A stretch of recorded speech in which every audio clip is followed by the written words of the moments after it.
Alright guys, welcome back to the Adam Show. So, obviously, the Orks have just come out.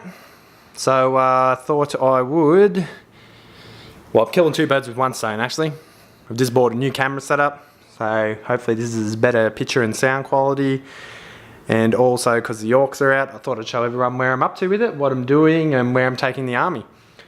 So, obviously, as you can see, there's a lot of yellow here at the moment. So I've gone with the Bad Moons. I've always liked the Bad Moons because, you know, their whole lore of growing more teeth, having more armor, more guns, that whole thing has always intrigued me.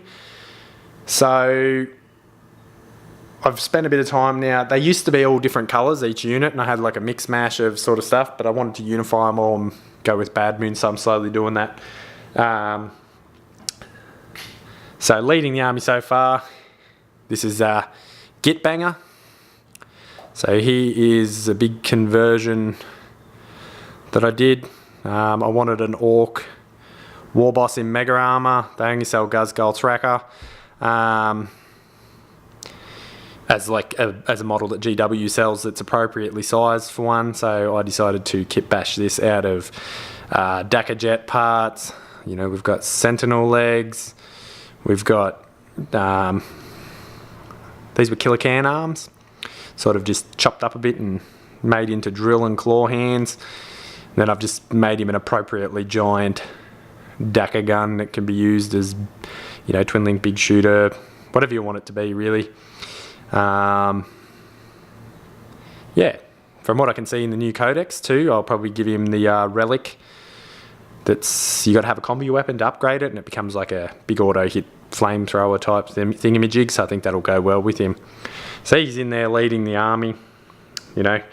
Army-wide rules, a lot of people have said the Bad Moons aren't so good, but reroll ones hit I like because I go for a predominantly shooty army with my Orks anyway, even though that's kind of unheard of, and most people are like, why would you go for a predominantly shooty army? You could play something else. It's because I like shooty armies.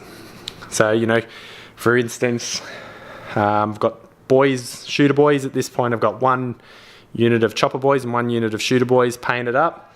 I have another unit of boys that are under, they were currently purple, and they've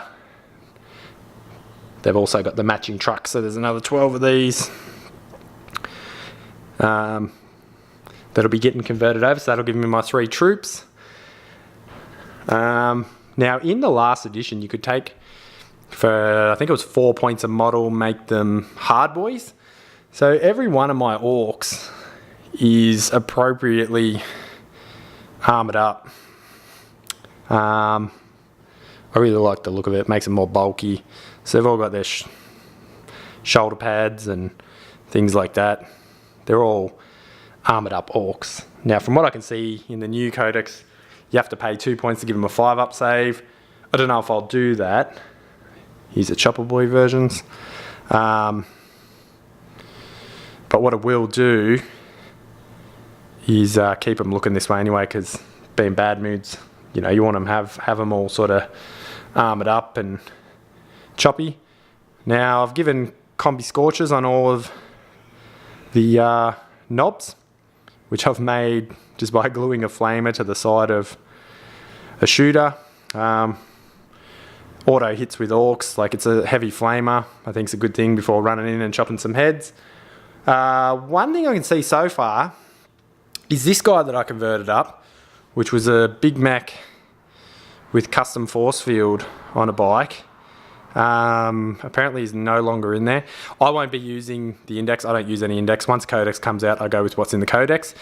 So I'm thinking maybe this might just be a Warboss on a bike or something, you know, because he's appropriately big and choppy. That was the kill saw that I made for him, which was a cool weapon to have.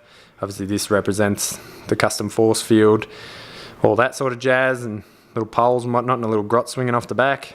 So he was my second in charge, and he travelled along with the trucks, giving obviously the 5-up invulnerable save against shooting, which is quite handy. But look, I'm not upset about it. If that's the way they're going with it, that's the way they're going with it. It's all good. Now, I've seen the new Ork vehicles, which I think are alright, but at the same time, like, half of the fun of playing Orks for me was always converting. So like, I've converted up these 3.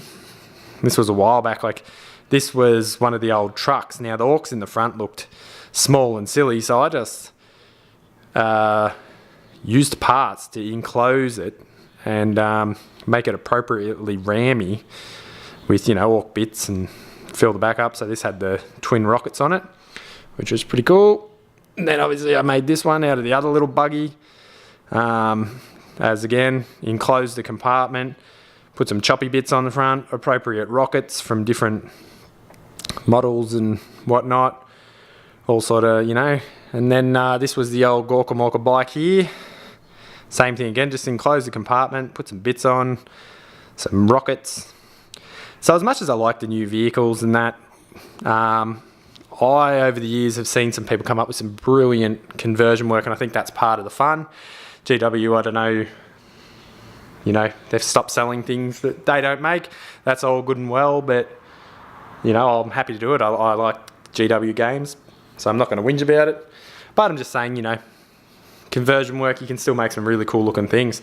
The other thing I've just finished painting up and still got to do the basing on is I went with a burner bomber. I don't know how good they're going to be in this new codex. I painted that thing up beforehand. So that's where that's at so far. And then I'm also working on knobs with choppers, just big choppers, and another truck for them. Because as much as they're not the greatest things in the world, they're cool models, and I like the big chopper. Another guy that's got to be painted over this is my original Git Banger with his Combi Scorcher. Converted up his power claw to look a bit more choppy, all that sort of stuff. I think this is just the Black Reach model, which everyone's probably got about 50 of by now, which is a good thing because you can use them to chop them up and make different things. This guy's also made out of the Black Reach, or, you know, so by having multiples of them, don't ever think, you know, that they'll ever go to waste. You can always make different versions of your HQs.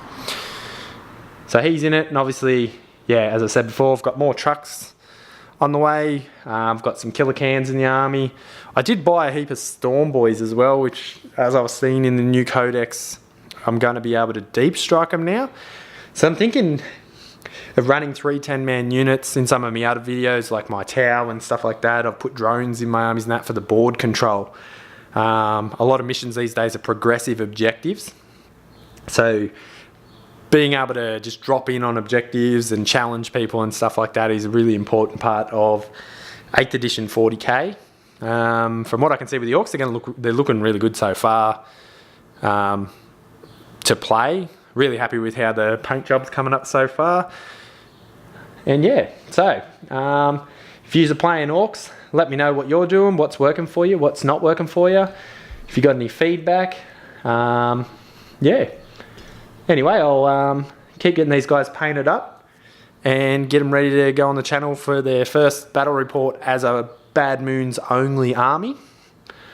I've still got to get my hands on the codex. I think I get it next Thursday, which is only Friday, filming today, so that's still 6 days away, but that's all right. I'll just keep painting till I get it, because I missed the pre-order, but that's okay. All right, so if you've got anything, you know, that you like with Orks, you want to see in the army, as I said, let me know. If you like the channel, like and subscribe, and thanks everyone for watching.